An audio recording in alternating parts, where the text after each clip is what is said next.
دلی اور دانش مندی کے قائل ہو کر ان کی مثالیں دیتے ہوں۔ انہی عظیم ترین ناموں میں سے ایک نام سلطان صلاح الدین ایوبی کا بھی ہے، جو کہ ایوبی سلطنت کے بانی تھے۔ ان کا پورا نام سلطان صلاح الدین یوسف بن ایوب ہے، اور وہ 1138 عیسوی میں موجودہ عراق کے شہر تکریت میں پیدا ہوئے۔ ان کی قیادت میں ایوبی سلطنت نے مصر، شام، یمن، عراق، حجاز اور دیار بکر پر حکومت کی۔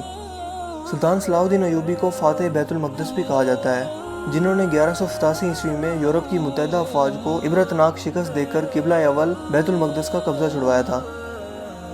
سلطان صلاح الدین ایوبی نسلاً کرد تھے اور 1138 عیسوی میں کردستان کے اس حصے میں پیدا ہوئے جو اب عراق میں شامل ہے۔ شروع میں وہ سلطان نور الدین زنگی کے ہاں ایک فوجی افسر تھے، جبکہ مصر کو فتح کرنے کے لیے شیر کو کی قیادت میں، جو کہ سلطان صلاح الدین ایوبی کے چچا بھی تھے، مصر پر حملہ کیا گیا۔ اس میں سلطان صلاح الدین ایوبی بھی شامل تھے، لہٰذا مصر کی فتح کے بعد 1171 عیسوی میں انہیں مصر کا حاکم مقرر کر دیا گیا۔ اسی عرصہ کے دوران انہوں نے یمن کو بھی فتح کر لیا۔ دوستو، نور الدین زنگی کے انتقال کے بعد چونکہ ان کی کوئی لائق اولاد نہیں تھی، لہٰذا سلطان صلاح الدین ایوبی 1174 عیسوی میں حکمرانی پر فائز ہوئے، اور یہاں سے انہوں نے مزید فتوحات کا ایک سلسلہ شروع کیا، اور دیکھتے ہی دیکھتے 1182 عیسوی تک شام، موصل، حلب وغیرہ کو فتح کر لیا، اور یوں اپنی سلطنت کو مزید وسعت دی، اور اپنے جنگی کارناموں میں نور الدین زنگی پر بھی بازی لے گئے۔ سلطان صلاح الدین ایوبی میں جہاد کا جذبہ کوٹ کوٹ کر بھرا ہوا تھا، اور بیت المقدس کی فتح ان کی زندگی کی سب سے بڑی خواہش تھی۔ اس دور حکومت میں صلیبی بادشاہ اور جنرل رونالڈ کے ساتھ 4 سالہ معاہدہ صلح ہو چکا تھا، جس کے مطابق دونوں یعنی مسلمان اور صلیبی ایک دوسرے کی ممکنہ مدد کرنے کے پابند تھے۔ مگر یہ معاہدہ محض رسمی اور کاغذی ثابت ہوا، کیونکہ صلیبی افواج مسلسل اپنی اشتعال انگیزیوں، قتل و غارت اور لوٹ مار میں مصروف تھیں، یہاں تک کہ مسلمانوں کے قافلوں کو باقاعدہ لوٹ رہے تھے۔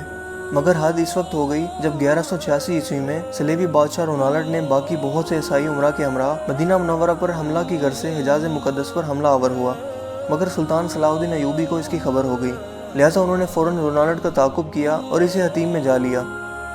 لہٰذا یہاں ایک گھمسان کی جنگ ہوئی، جس میں 30,000 عیسائی ہلاک ہو گئے، اور اتنے ہی عیسائیوں کو قیدی بھی بنا لیا گیا، کیونکہ اس موقع پر سلطان صلاح الدین ایوبی نے جنگی سوجھ بوجھ اور عقل مندی کا مظاہرہ کرتے ہوئے ایک آتش گیر مادہ زمین پر ڈلوا دیا تھا، جس سے زمین پر آگ بھڑک اٹھی تھی، جس نے صلیبیوں کی کمر توڑ کر رکھ دی۔ تاریخی حوالوں میں یہ بھی لکھا ہے کہ اردن میں کرک نامی قلعہ کا بادشاہ رچنالڈ نامی ایک صلیبی بادشاہ تھا۔ حجاز مقدس کے لیے مسلمانوں کے قافلے اسی کرک قلعے کے پاس سے ہو کر جایا کرتے تھے۔ رچنالڈ نے ایک مرتبہ مسلمانوں کے حاجیوں کے قافلوں کو لوٹ لیا اور بڑے غرور میں بولا کہ بلاؤ اپنے محمد کو کہ وہ تمہیں بچا لے، اور یہ کہہ کر اس نے تمام حاجیوں کو وہیں موقع پر ہی ذبح کر دیا۔ دوستو، یہ خبر جب سلطان صلاح الدین ایوبی تک پہنچی تو وہ غصے سے تلملا اٹھے، اور اس موقع پر قسم اٹھا لی کہ جب تک میں اس ظالم کو اپنے ہاتھوں سے قتل نہیں کروں گا تب تک چین کی نیند نہیں سوؤں گا۔ اسی دوران تقریباً 3.25 سال کے عرصہ تک سلطان کبھی کروٹ لگا کر نہ لیٹے، جبکہ زیادہ نیند ان کو ستاتی تو وہ خیمے پر موجود پائیدان کے ساتھ ٹیک لگا کر اپنی نیند پوری کر لیتے۔ دوستو، دوسری مرتبہ اسی رچانڈ بادشاہ نے ایک مزید ناپاک حرکت کرتے ہوئے حجاز مقدس کی طرف اپنی فوج کے ساتھ لشکر کشی کی، مگر یمبو کی بندرگاہ پر پہنچنے پر اس نے موسمی حالات کا سامنا کیا، اور اسے لگا کہ یہ اس سے مزید آگے نہیں جا پائے گا، لہٰذا اسی طرح وہ واپس لوٹ آیا۔ اس موقع پر بھی جب سلطان صلاح الدین ایوبی کو اس چیز کی خبر ہوئی تو انہوں نے رچنالڈ کے قتل کی دوبارہ قسم کھائی۔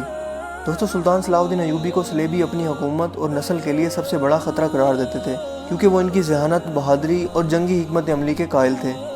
لہٰذا اس بار انہوں نے 12 عیسائی بادشاہوں کا گٹھ جوڑ قائم کیا اور سلطان صلاح الدین ایوبی پر حملہ کرنے کے لیے نکل کھڑے ہوئے، جبکہ سلطان صلاح الدین ایوبی اکیلا ہی اپنی فوج کے ہمراہ لڑنے کے لیے نکل پڑے، اور یوں حطیم کے مقام پر تاریخی جنگ ہوئی، جس میں پورا یورپ سلطان صلاح الدین ایوبی سے لڑنے کے لیے نکل آیا، مگر پھر بھی انہیں سلطان کے ہاتھوں شکست کا سامنا کرنا پڑا۔ لہٰذا جنگ میں ہارنے کے بعد جب عیسائیوں کے یہ 12 بادشاہ سلطان صلاح الدین ایوبی کے خیمے میں بھیجے گئے تو پیاس کی شدت سے سبھی بادشاہوں کا برا حال تھا۔ سلطان صلاح الدین ایوبی نے سبھی کو پانی پیش کیا سوائے رچنالڈ کے، لہٰذا یروشلم کے بادشاہ ہامفرے نے اپنا پانی بچا کر رچنالڈ کو پیش کیا۔ اس موقع پر سلطان نے ہامفرے کو کہا کہ یہ پانی اسے تم دے رہے ہو، میں نہیں دے رہا، کیونکہ اسلام میں اگر آپ کسی کو پانی پلا دیتے ہیں تو اسے امن کی علامت سمجھا جاتا ہے، پھر آپ اس شخص پر ہاتھ نہیں اٹھا سکتے۔ اس موقع پر سلطان صلاح الدین ایوبی نے رچنالڈ کو اسلام کی دعوت بھی دی، مگر اس نے انکار کر دیا۔ اس کے بعد سلطان صلاح الدین ایوبی نے کہا کہ میں نے تیرے قتل کی 2 مرتبہ قسم کھائی تھی، ایک مرتبہ جب تم نے لشکر حجاز مقدس پر حملہ کیا، اور دوسری مرتبہ جب تم نے حاجیوں کے قافلوں کو لوٹا تھا اور کہا تھا کہ بلاؤ اپنے محمد کو کہ وہ تمہیں بچا لے، لہٰذا میں نے ان دونوں موقعوں پر قسم کھائی تھی کہ میں تجھے اپنے ہاتھوں سے قتل کروں گا۔ اور آج حضرت محمد صلی اللہ علیہ وآلہ وسلم کا ادنا سا خادم اس فریضہ کو سر انجام دینے لگا ہے۔ جس کے بعد سلطان نے اپنی تلوار اٹھائی اور رچنالٹ کی گردن کاٹ دی، مگر گردن پوری طرح نہ کٹی اور ایک جانب کو لٹک گئی۔ یہ منظر دیکھنے کے بعد وہاں موجود تمام بادشاہوں پر کپکپی طاری ہو گئی۔ دوستو، اس جنگ کے بعد اسلامی افواج عیسائیوں کے علاقوں پر چھا گئیں۔ حطیم کی فتح کے بعد سلطان صلاح الدین ایوبی بیت المقدس کی فتح کے لیے نکل کھڑے ہوئے، اور ایک ہفتے کی مسلسل خون ریزی کے بعد آخرکار عیسائیوں نے ہتھیار ڈال دیے اور رحم کی درخواست کی۔ یوں بیت المقدس پورے 91 سال بعد دوبارہ مسلمانوں کے قبضے میں آ گیا اور تمام فلسطین سے مسیحی حکومت کا مکمل خاتمہ ہو گیا۔ بیت المقدس کی فتح سلطان صلاح الدین ایوبی کی سب سے بڑی خواہش تھی اور ان کا سب سے بڑا کارنامہ بھی تھا۔ انہوں نے مسجد اقصیٰ میں داخل ہو کر نور الدین زنگی کا تیار کردہ منبر اپنے ہاتھ سے مسجد میں رکھا۔ اس طرح نور الدین زنگی کی خواہش سلطان کے ہاتھوں پوری ہوئی۔ سلطان صلاح الدین ایوبی نے بیت المقدس میں داخل ہو کر وہ مظالم نہیں کیے جو اس شہر پر قبضے کے بعد عیسائی افواج نے کیے تھے۔ وہ ایک مثالی فاتح کی حیثیت سے بیت المقدس میں داخل ہوئے اور فدیہ لے کر ہر عیسائی کو امان دے دی، جبکہ جو غریب فدیہ نہیں دے سکتا تھا، ان کے فدیے کی رقم خود صلاح الدین ایوبی اور ان کے بھائی ملک العادل نے خود ادا کی۔ دوستو، بیت المقدس کی فتح کے بعد چونکہ تمام مسیحی حکومت ختم ہو گئی تھی جو فلسطین میں 1099 عیسوی سے قائم تھی، اور تمام فلسطین مسلمانوں کے قبضے میں آ گیا تھا، جو کہ 761 سال تک مسلسل مسلمانوں کے قبضے میں رہا، یہاں تک کہ 1948 میں امریکہ، برطانیہ اور فرانس کی مشترکہ سازش سے فلسطین کے علاقے میں یہودی سلطنت قائم کی گئی جس کا نام اسرائیل ہے، اور بیت المقدس کا نصف حصہ ان یہودیوں نے قبضے میں لے لیا۔ 1967 کی عرب اسرائیل جنگ میں بیت المقدس پر اسرائیلیوں نے دوبارہ قبضہ کر لیا، اور یوں آج بھی قبلہ اول بیت المقدس کسی سلطان صلاح الدین ایوبی کا منتظر ہے۔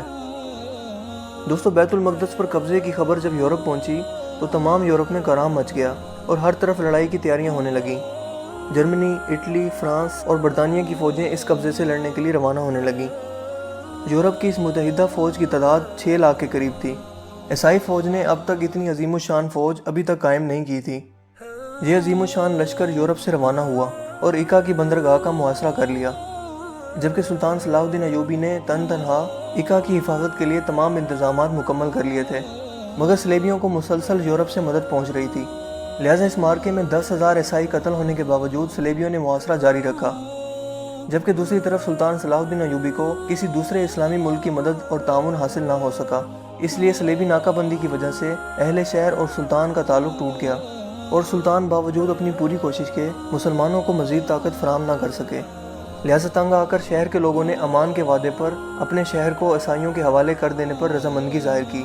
فریقین کے درمیان معاہدہ طے ہوا جس کے مطابق مسلمانوں نے 2 لاکھ اشرفیاں فدیہ جنگ ادا کرنے کا وعدہ کیا، اور صلیب اعظم اور 500 عیسائی قیدیوں کی واپسی پر مسلمانوں نے ہتھیار ڈال دیے۔